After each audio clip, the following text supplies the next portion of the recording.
Hello, magandang araw sa mga viewers and welcome back to my channel.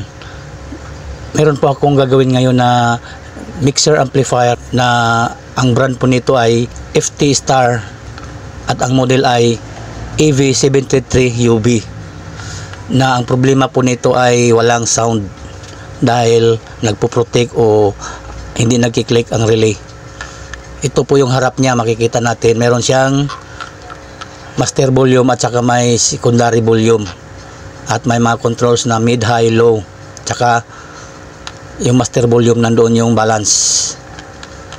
Tapos meron siyang tatlong mic input at may input siya na EB auxiliary at meron din siya USB at saka Bluetooth function.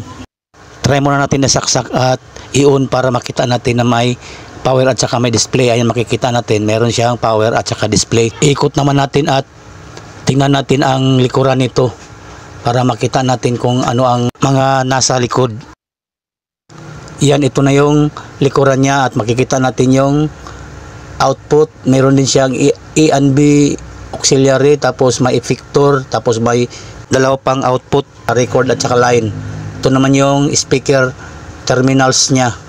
Bali, apat ang speaker terminals dahil dalawa sa left, dalawa din sa right. At makikita natin meron siya nakadikit na cellphone number dahil napagawa na ito at hindi ko alam kung pang ilan ako ang gagawa nito.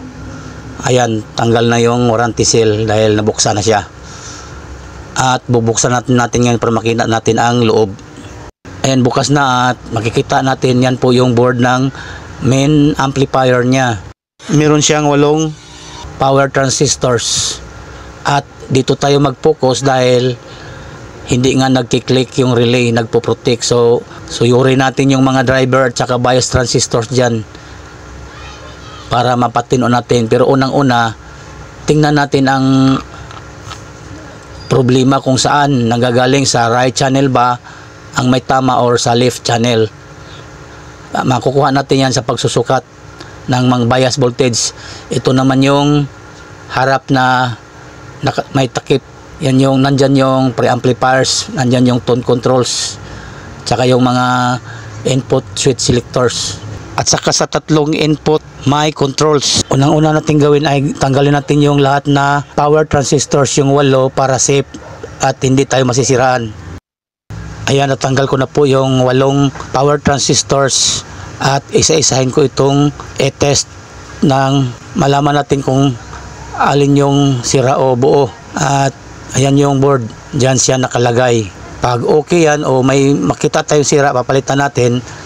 Tapos kailangan mag-normal yung bias natin. Yan ang pinaka-problema natin kasi hanggat may mataas na supply sa base, hindi po magkiklik yung relay. Kaya try natin hanapin kung aling channel ang may nagkaroon ng DC supply. Check muna natin yung fuse. Yung supply niya nasa 60 volts. Tingnan natin yung in.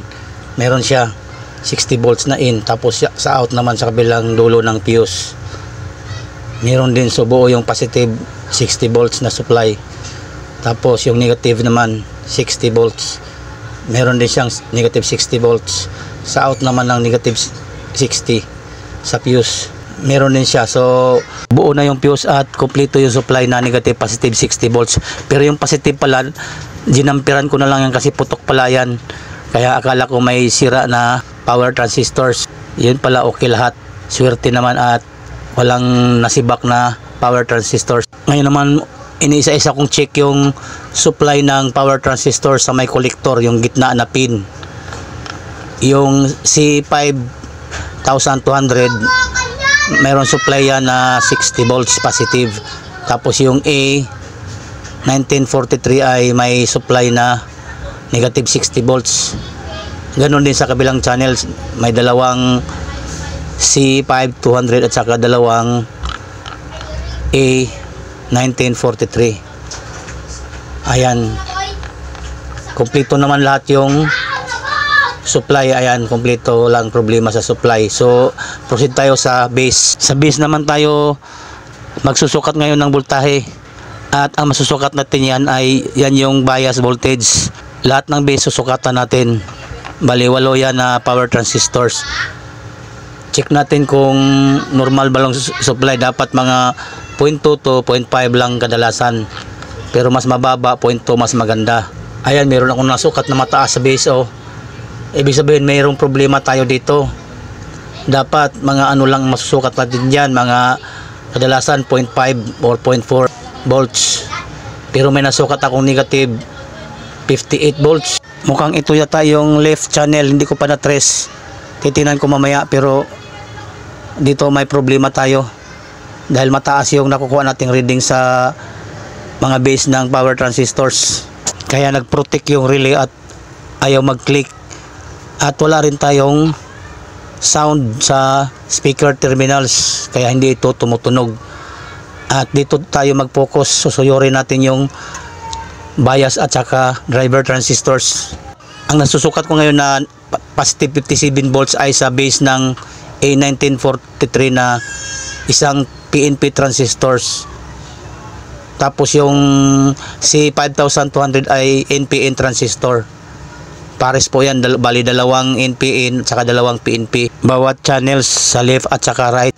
Bali yung sa emitter ng output transistor, dyan po nakakonek yung papunta na sa speaker terminals. Dapat wala tayong masusukat yan. Kasi pag may nasusukat tayo dyan na DC, ibig sabihin distorted po yung sound natin na maririnig sa speaker out at di malinaw ang sound. Dapat 0 volts lang masusukat natin sa 8 power o output transistors. Bali, ito yung mga nakuha kong sirang piyesa sa left channel. 5 driver transistors, 2 electrolytic capacitor at saka isang fuse. Binalik ko na yung mga output transistors at susukatan natin ngayon kung normal na ba yung bias voltage nito. Pag normal na, ibig sabihin magki-click na yung relay at tutunog na ng malinaw. Sukatan natin yung base sa C5200. Ayan, may nasukat po tayong 0.46 volts at ibig sabihin niya normal na, kasi ang normal value ay 0.2 to 0.5 volts. Dito naman tayo sa PNP or A1943. Meron din siyang negative. Oops, medyo nagbabago. Negative 0.45. So normal din. Yan po yung left channel na may nasukat tayo kaninang negative 58 volts sa base ng power transistor. Dito naman tayo magsukat sa kabilang channel, sa right channel sa base ng C5200 at may nasukat tayong 0.55. So normal din yan kasi nasa range ng 0.5, 0.2 to 0.5 ang normal. Dito naman tayo magsukat sa may base ng A1943. So may nasukat tayong negative 0.51 volts. So normal din siya, nasa range ng 0.2 to 0.5. Meron na tayong normal na biasing voltage. So dito naman ako ngayon nagsukat sa emitter ng power transistor. Meron na tayong nakuha na 0. So wala po siyang DC, no? Normal ang tunog niyan pagkapag ganyan. Iayos na lang natin yung power amp mainboard para maitesting na natin to. Ayan, naibalik na natin sa dati niyang pwesto at ito yung left channel, ito naman yung right channel na okay. Yung left channel ang may problema o may DC bias kaya hindi siya tumutunog. Pinapatunog ko na po ngayon at nasa left channel tayo nagtitesting. Diyan nakakabit yung speaker natin kung saan may problema yung biasing voltage, may DC out. Ayan, nasa left channel tayo at tumutunog na siya.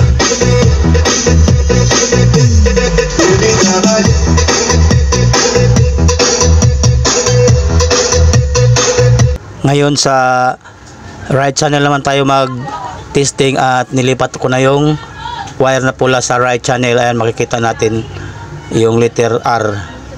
Yan naman ang patunugin natin para malaman natin kung ayos na ba yung tunog ng kabilaang channel.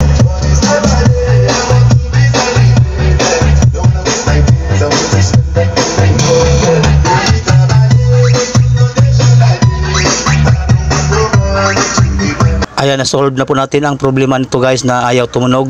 At kung bago lang kayo sa channel ko, huwag kalimutang mag-like and subscribe. Salamat sa inyong panonood.